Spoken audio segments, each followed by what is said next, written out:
त्यांनी नेमकं या संदर्भात काय म्हटलं आपण पाहूयात।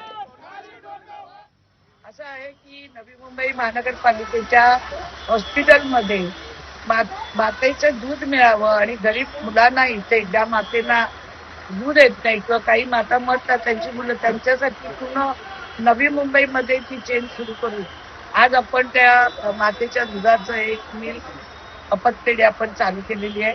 त्याचप्रमाणे इकडे ज्या डायलिसिस मशीन दिलेल्या आहेत त्या एका कॉन्ट्रॅक्टरनी दिलेल्या आहेत, कोणी मंत्र्यांनी दिलेले नाहीत। पण महापालिकेच्या पत्रिकेवर नाव असं होतं, पहिली पत्रिका पालिकेने व्यवस्थित छापलेली, दुसऱ्या पत्रिकेवर एकनाथ शिंदेजींचं नाव गायब आणि तिथे महानगरपालिकेचा या आमदार पंत गणेश नाईकांनी देऊन काम केलंय असं जे लिहिलं गेलं होतं। पण तसं इथं प्रत्यक्षात कृतीत काय नाही।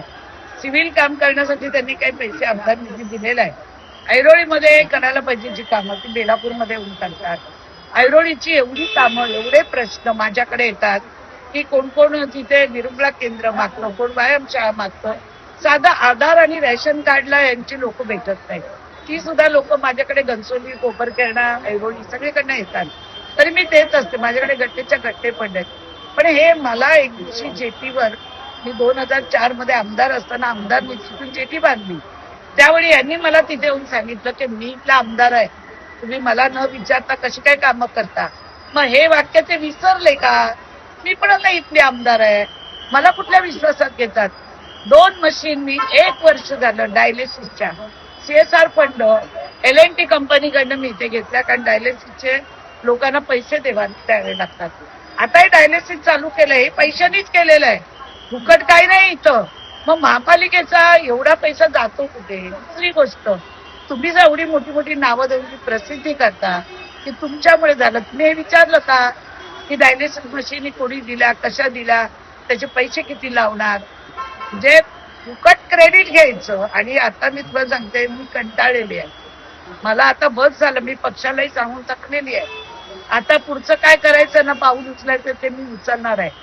त्या कोकण पट्टीमध्ये एकमेव मी महिला भाजप आमदार आहे आणि सलग 3दा निवडून आलेले आहे।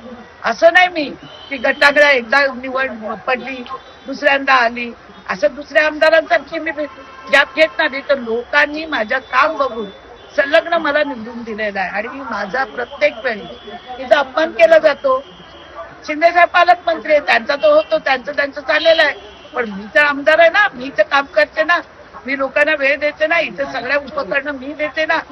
मग माझ्या शिबिरीत त्या दोन्ही मशीन पाठवून दिल्या, तिथलं उद्घाटन इथंच करणार आहे, म्हणून मी आता या कार्यक्रमावर बहिष्कार टाकून चालते। तुम्ही कार्यक्रमावरती बहिष्कार टाकला, तर मंदा म्हात्रेंनी देखील गणेश नाईकांवर रोष व्यक्त केलेला आहे।